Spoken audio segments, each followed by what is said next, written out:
नमस्कार, मैं हूं ब्रजेंद्र मिश्रा। आप देख रहे हैं न्यूज ट्रैप ऑनलाइन। बाहरी सरकार और बाहरी सरकारी डिपार्टमेंट पीडब्ल्यूडी, इनकी जितनी तारीफ की जाए वो शायद कम ही होगी। और तारीफ क्यों की जा रही है ये आप इन दृश्यों में देख सकते हैं। देखिए आप, गजब का लोक निर्माण विभाग है जिसने 17 करोड़ 50 लाख की लागत से यह पुल तो बना दिया, लेकिन पुल में चढ़े कैसे और उतरे कैसे ये अप्रोच रोड बनाना वो भूल गया। अब आप कहेंगे ना कि है गजब का ये डिपार्टमेंट, एक से बढ़कर एक अधिकारी वहां बैठे हैं और बड़े बड़े तीरंदाज नेता हैं। लेकिन देखिए साहब, ये 2 साल से पुल में यही तमाशा चल रहा है। लोग अपनी जान हथेली पर रखकर और किसी तरह अपनी दिनचर्या के काम करने के लिए मजबूर है। मरीज तक इन्हीं हाथ की बनाई हुई नसैनी सीढ़ियों से चढ़ते और उतरते हैं। और यह नजारा तो आपको कपा देगा। देखिए आप, कंधे पर साइकिल रखे हैं, टीन के डिब्बे हैं और उस नसैनी से, उस सीढ़ी से यह व्यक्ति कितनी रिस्क लेके उतर रहा है और यह डेली वहां हो रहा है। लेकिन बाहरी सरकार और बाहर वहां के एडमिनिस्ट्रेशन और गजब का लोक निर्माण विभाग, जिसके अधिकारियों को जैसे जनता की जान माल की कोई फिक्र नहीं है। 17 करोड़ 50 लाख की लागत से 2 साल पहले यह आधा अधूरा पुल बनकर तैयार हो गया और इस पुल के उस पार और इस पार दोनों तरफ शहर बसा हुआ है, स्कूल, कॉलेज, अस्पताल हैं। सवाल यह है कि लोग इस पुल से उस तरफ कैसे जाएं और पुल से नीचे कैसे आएं। तो अप्रोच रोड बहुत जरूरी है, लेकिन ठेकेदार ने और लोक निर्माण विभाग पीडब्ल्यूडी के अधिकारियों ने ये अप्रोच रोड बनाना ही ये सब भूल गए। और स्थिति ये है कि लोग अपनी डेली किसी सर्कस की तरह जान की बाजी लगाकर अपनी जिंदगी जी रहे हैं। वहां के जो लोकल नेता हैं उनका ये आरोप है कि ये जो अप्रोच रोड नहीं बना उसके पीछे बीजेपी चेयरमैन और ठेकेदार के बीच पैसों के लेन देन का मामला सामने आया है। यह खुलकर आरोप लगाया है वहां के प्रतिनिधि और जो जनता के प्रतिनिधि हैं और जनता का प्रतिनिधित्व करते हैं, जनता के लिए लड़ाई लड़ते हैं। उनका कहना है कि बीजेपी के जो चेयरमैन हैं यूपी बलिया के, उन्हें ठेकेदार से पैसा लेना है। चूंकि ठेकेदार से पैसा नहीं मिला, इसलिए इस पुल के बन जाने के बाद भी अप्रोच रोड नहीं बनाई गई, जिसके कारण हालात दिन ब दिन बेकाबू होते जा रहे हैं और लोग साइकिल हो, सामान हो, अपनी ये सीढ़ियों के सहारे इस पुल से नीचे उतर रहे हैं और उतरना चढ़ना कर रहे हैं, जो जिंदगी के लिए बहुत घातक और खतरनाक है।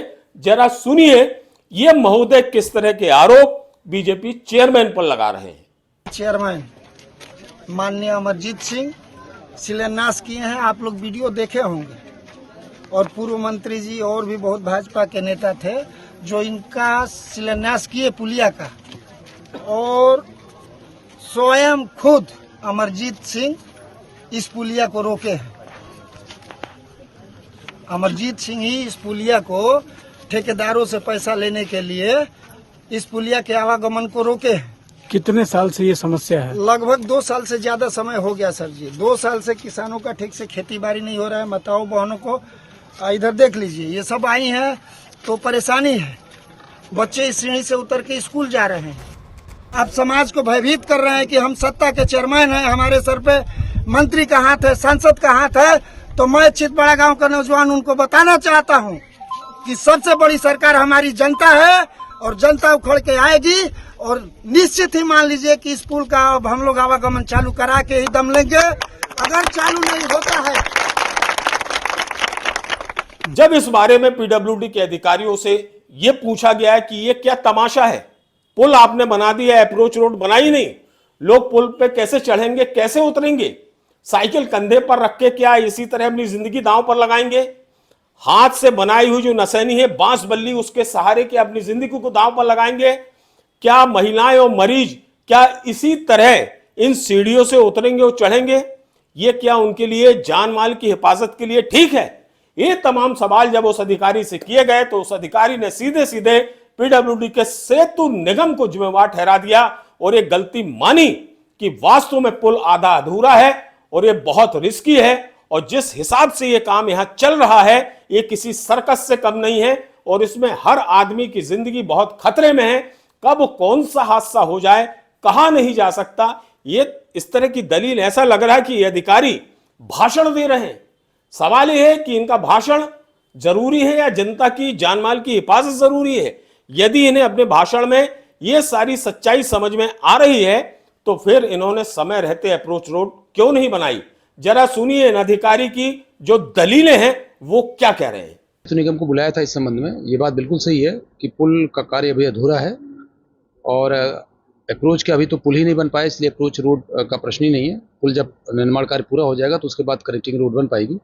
लेकिन जितना अधूरा छोड़ा गया उसके बाद लोग सीढ़ियों से उतरने का प्रयास कर रहे हैं, इससे कोई दुर्घटना भी हो सकती है। मैंने आज दोपहर में ही सेतु निगम के अधिकारियों को बुलाकर उनको निर्देशित किया कि तत्काल इसको बंद किया जाए और लोगों में एक अवेयरनेस भी दिया जाए कि भाई इससे अगर लोग आएंगे जाएंगे तो दुर्घटना भी हो सकती है। दूसरा, पुल का कार्य शुरू कराने के लिए भी मैंने सेतु निगम से कहा है, उनकी कुछ तकनीकी प्रॉब्लम्स भी हैं। मैंने कहा इसको आप ले आइए, हम शासन के संज्ञान में लाते हैं और पुल का काम शुरू कराते हैं। तो देख लिया आपने 17 करोड़ 50 लाख का ये पुल। इस तरह के पुल उत्तर प्रदेश की योगी सरकार के कार्यकाल में बन रहे हैं। अब इसमें आप किसका दोष कहेंगे। इस पुल के निर्माण में यह आरोप लगाए जा रहे हैं कि मंत्री सांसद सब इसमें हिस्सेदार भी हैं। ये आरोप है, गंभीर आरोप है। सवाल यह है कि हिस्सेदारी अपनी जगह है लेकिन जनता की सुरक्षा और जनता की सहूलियत सबसे पहले जरूरी है। और सांसद मंत्री तो क्या, जनता प्रजा जो होती है वो पूरे सूबे की राजा होती है। तो ऐसे में योगी सरकार को यह चाहिए कि वो ये भी देखें कि उनके जो सरकारी विभाग हैं और जो सरकारी अफसर हैं वो किस तरह की गलतियां कर रहे हैं, किस तरह की खामियां उजागर हो रही हैं, जनता को किस तरह से तकलीफों का सामना करना पड़ रहा है। और इससे ज्यादा तकलीफ क्या होगी कि कोई मरीज इन सीढ़ियों से, बांस बल्ली की सीढ़ियों से पुल से नीचे उतरे और चढ़े। ऐसे में कब कौन सा बड़ा हादसा हो जाए कहा नहीं जा सकता। तो इस तरह की दुर्गति से यदि प्रदेश को बचाना है तो ऐसे निकम्मे अधिकारियों के खिलाफ कड़ा एक्शन होना चाहिए, उन्हें सस्पेंड किया जाना चाहिए, उन्हें बर्खास्त किया जाना चाहिए और ऐसे ठेकेदारों को ब्लैक लिस्टेड किया जाना चाहिए। और जो आरोप लगाए गए हैं कि ठेकेदार से पैसे लेने के जो आरोप हैं बीजेपी चेयरमैन पर, उसकी भी जांच की जाना चाहिए और यदि ये आरोप सही पाए जाते हैं तो फिर कड़ा एक्शन बीजेपी चेयरमैन के खिलाफ भी लेना चाहिए। योगी जी जब तक इस तरह के कड़े एक्शन नहीं लेंगे तब तक इसी तरह के पुल बनते रहेंगे और जनता को भुगतान भोगना पड़ता रहेगा और जनता हमेशा तकलीफ में और परेशानी में बनी रहेगी। इसलिए जरूरी है कड़े से कड़ा एक्शन लेना और सरकारी डिपार्टमेंट के जो निठल्ले अधिकारी हैं उनको सस्पेंड और बर्खास्त करना।